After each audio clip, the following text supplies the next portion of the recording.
What is justice?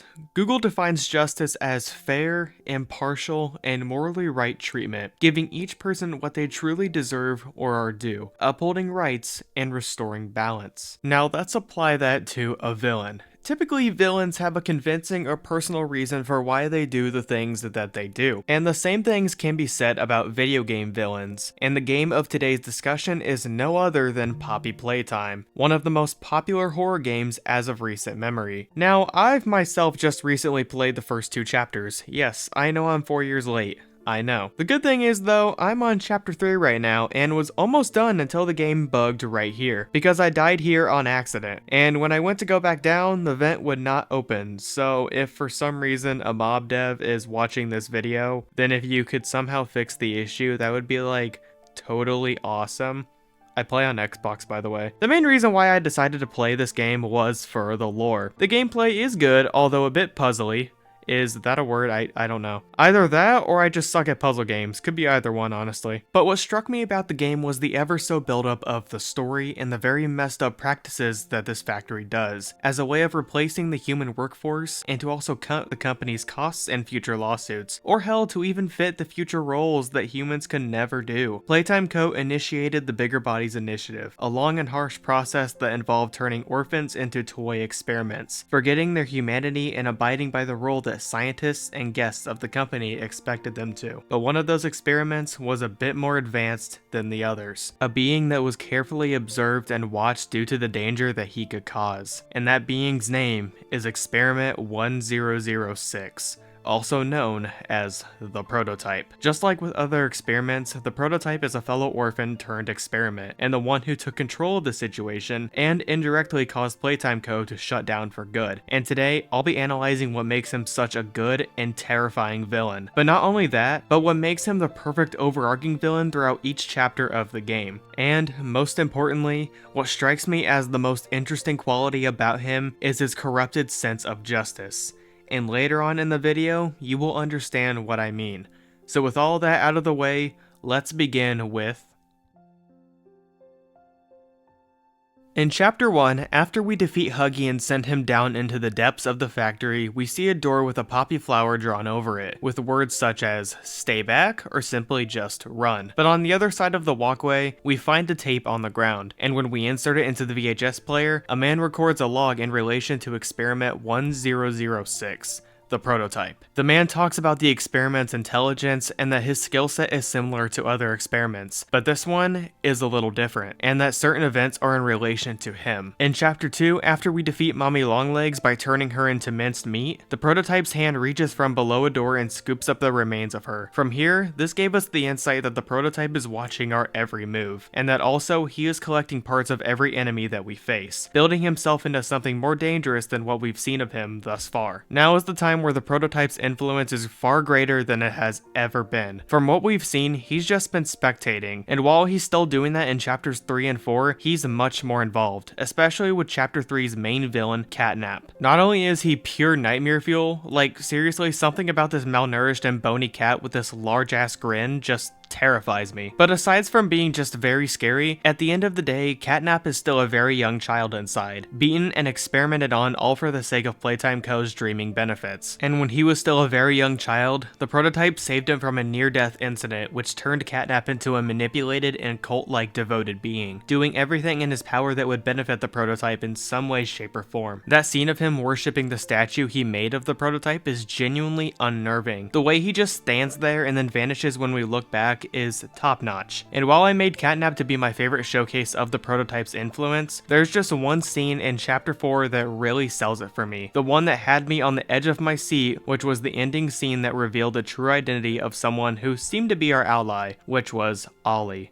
He was kinda our main benefactor for helping us complete the entirety of chapter 3 and kinda 4. But here, the mask finally came off. That kind and courageous boy that seemed to be on our side, the one who would help us end the nightmare of Playtime Co.'s sins, is revealed to be the main villain that has been watching us this entire time. After Poppy scolds us for killing Dowie, she tries to get in connection with Ollie on the phone. She's finally able to get Ollie on the phone, but before she can finish her sentence, Ollie asks her one simple question, verifying if her location being in shelf ventilation block B6 is correct. The instant overwhelming fear, the subtle and dreading music, along with Kissy Missy's reaction of pure terror tells us everything that we need to know. The prototype taunts Poppy, saying that everything she has done to ensure the future of their lives is worthless, and that he's going to come up there and finish them all off by himself. The way in which this thing uses multiple different voices that he's copied and using them as a form of dominance and control is so unnerving. I got instant chills when he asked her that first question, and Kissy Missy's reaction is just the cherry on top of this phenomenal scene. Poppy then runs away in a panic, and God, I just love the prototypes. Don't worry, I'll find her. It's just hilarious but also equally creepy. We've now established that the prototype has been well built up to be this puppet master of sorts, watching and analyzing our every move as we journey throughout the factory. But I think it's time we turn our attention to the big reveal, and ultimately, how does he work as a villain? Let's find out.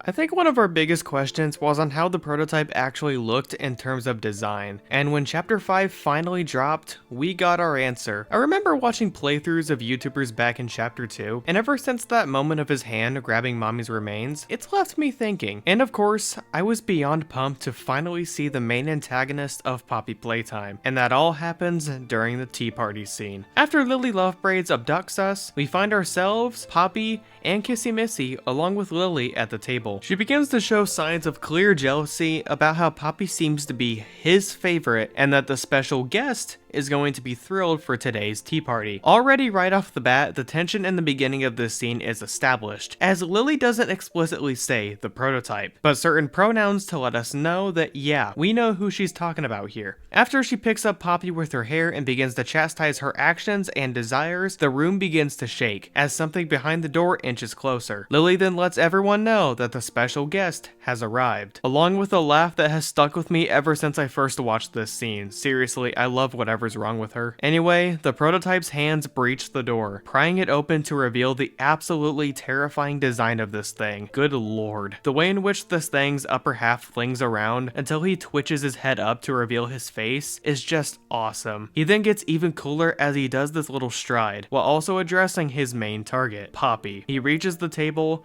slamming his hands and staring down at her. Poppy then verifies what he did with the remaining orphans, but before he can answer, Lily intervenes with a smartass comment until the prototype shuts her up immediately. He then explains that what he did with the orphans had to be done, and that they're now in a better place. Something I find interesting is how better place is capitalized here, which makes me think two things. One, the capitalization is meant for a more intimidating effect, or there could be somewhere in the factory labeled as better place. I saw someone mention that this may be the title for Chapter 6, and like, you may be onto something. And yes, Chapter 6 is 100% happening. I mean, come on. Poppy then shouts to him that he's a monster, but the prototype refutes back with an actually good point. He says that he built us, meaning the toys, a home, and that Poppy betrayed him by bringing in an outsider. God, I love the way his voice goes from a regular and bold-like tone to a more demonic one when he labels the player as an outsider.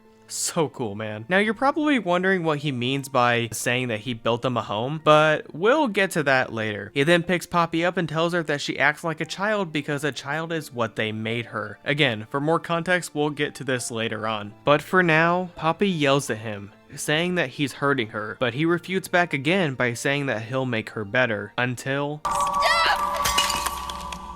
Holy shit.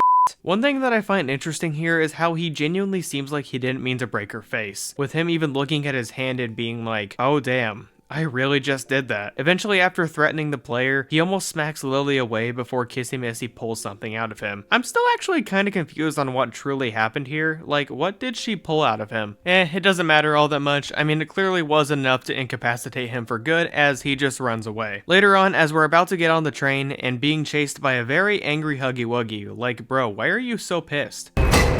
Oh yeah. After a sweet moment of Kissy trying to calm Huggy down, the prototype's hands pierces Huggy's stomach and throws him to the side. And then when Kissy tries to charge him head on, she gets slashed and ultimately stabbed. My reaction to this scene is just like Dako's. The boss fight against the main antagonist begins with some very creepy, but honestly brain-scratching lines such as, Poppy, come back.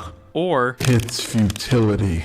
Resisting The inevitable. Apparently it took over 20 different voice actors to voice this thing, and like, that's just so cool, bro. We eventually freeze the prototype in some ice, with everyone jumping off of the train in the last second, with the train crashing and causing a huge explosion as well. The coast seems clear until this thing comes out of the rubble while making some analog horror-like sounds. We try to run away, but the prototype catches up and stabs the player in the chest, with him grabbing and taking us over to a vat of poppy gel, a substance that I'm not too sure on what it does, but from what I've learned, it's used as a regenerative kind of substance to revive dead organisms, or at least that's what I've seen on the official Poppy Playtime wiki. And if anyone wants to fact check me on that, then go for it. When we wake up, it's revealed that the prototype took Poppy, and we finish out the game with the doctor's return. So from what I'm getting from this, the prototype dropped us into some gel, presumably as a warning to never go near or get in the way of his plans ever again,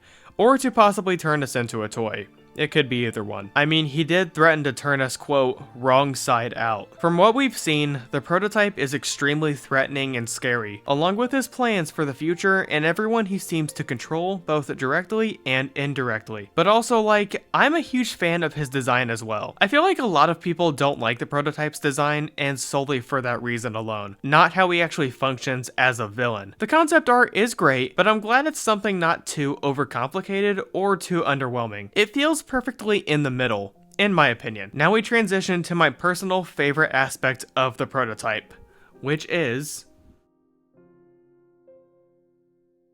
if there's one thing I had to say about the prototype, is his view of justice. The reason why I asked y'all in the beginning of the video what justice is was because of how this villain operates. In the early days of Playtime Co., the Bigger Bodies initiative was a long and cruel process, and in one of the VHS tapes in Chapter 5, we learn that the prototype's real identity is a kid named Ollie, the same kid who guided us through Chapter 3, and also the adopted son of Playtime Co.'s founder, Elliot Ludwig, who was unfortunately part of the various experiments going on. But just like his name suggests, he was the very prototype for Poppy, and in the interview with him and Elliot is just so heartbreaking to watch. His voice malfunctioning and a fit of rage just says it all. Elliot couldn't do anything but just to try and calm him down. Ollie seems jealous at first, but quickly asks Elliot if he can see Poppy, presumably to dispose of or to be a part of a desired family. Something an orphan wants. Ollie was one of the many orphans that were tested on, and as the days went on, more and more children were turned into toys against their will, until one day, an event that shut Playtime Co. down for good, an event that is commonly known as the Hour of Joy, an hour-long massacre that had all of the toys wreak havoc and kill almost every single employee within the factory, and by the end, they dragged all of the bodies down below to eat. When we first viewed the tape from Poppy at the end of Chapter 3, she describes the reactions that happened on that day, and you can just feel the pain in her voice as she describes it in gruesome detail. But one thing that we wonder is what caused this event to happen. Why would all of the toys just suddenly attack out of nowhere, let alone at the same time? We eventually come to find out that the prototype is the one who orchestrated this entire uprising, manipulating the toys into killing most of the employees as a way of freedom from the experiments being conducted on them. This is one of those times where it's super hard in terms of evaluating who is morally right here. On one hand, killing over hundreds of people is obviously wrong, and some of those lives that were killed were even just visitors taking a tour of the factory, but the majority were the employees. Then on the other hand is where things get difficult, because you have to think from the orphans' perspective. They had no choice or say-so in the matter of being experimented on. They had no one to turn to other than themselves. And with Ollie being amongst the first to get tested on,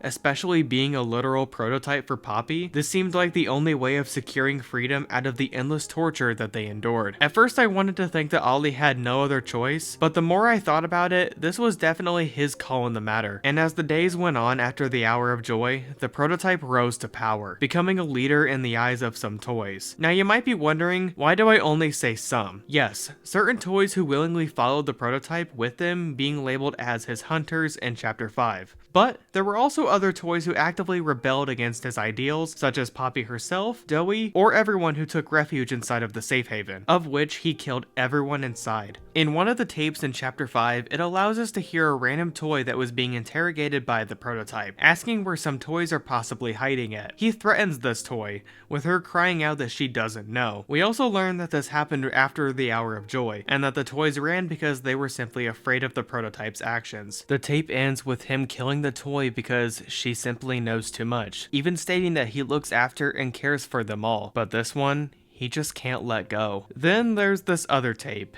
involving the prototype and Poppy. This one by far is one of the most messed up tapes we've seen thus far. As while it's not explicitly shown what's happening, we can safely say that this is the moment where it's revealed that the prototype was the one who put Poppy behind her case. As you can hear doors closing, her banging on glass, and the prototype walking away. The prototype thinks he's truly justified in doing this, starting the Hour of Joy, killing the toys who rebel against him, all actions what he thinks will benefit the rest of the toys, but in reality only benefit him. He committed his own idea of justice by freeing all of the toys from torment, but in turn, he reflects what Playtime Co. did to all of them with the experiments. He is the twisted idea of what justice truly is, with him even chastising Poppy at the tea party scene, saying that he built them a home and kept them safe, and that she repaid his actions by bringing in an outsider, which is us, the player, a person who used to work at the factory, and also saying that they were planning to destroy the only heaven that the two of them could ever have. This right here ultimately shows to the player directly that while the prototype may view his actions as the right thing, the way in which he goes about it is rather unethical. I just love villains like this, ones who view their actions as morally right, but in actuality it's super bad. And when looking at the prototype, he is the perfect overarching villain. By the point at the end of chapter 1 transitioning into 2, you can definitely feel his presence looming around you, as he's copied the voices of the toys you've interacted with throughout each chapter. Him building himself up with the remains of the toys is also such a neat detail, or having a toy worship you as a literal god is quite insane, and that entrance to where he's fully revealed will always be so awesome. The prototype is a villain that I was so excited to see be revealed, and I was not disappointed. I will say I am curious for what they'll do with him and Poppy for chapter 6, but it's implied that something big will happen to Poppy, as he said that he's got something special planned for her. Maybe she'll be the final boss? Who knows exactly. I also feel like in true honesty that this won't be everything that I have to say about the prototype. Either way, we will be there for it. But until then, I will see you guys next time. Peace.